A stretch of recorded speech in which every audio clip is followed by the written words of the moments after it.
என் பாதையின் நீளத்தையும் அதன் முடிவையும் என் இறைவனே அறிந்தவன்.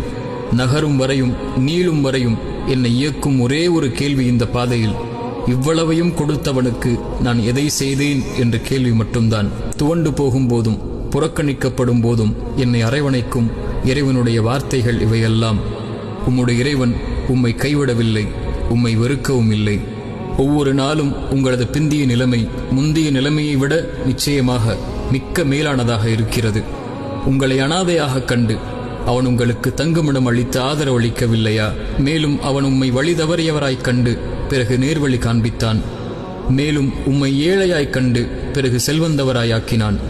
ஆகவே இவைகளுக்கு நன்றி செலுத்துவதற்காக நீங்கள் அனாதைகளை கடுகடுக்காதீர்கள், யாசிப்பவரை வெறுட்டாதீர்கள். உங்கள் மீது புரிந்துள்ள உங்களது இறைவனின் அருளை பிறருக்கு அறிவித்து அவனுக்கு நன்றி செலுத்திக் கொண்டே இருப்பீராக என்ற இறை வசனத்தின் கேள்விகளுக்கு பதிலை தேடியவனாகத்தான் என் பாதையை இப்போதும் தொடர்கிறேன்.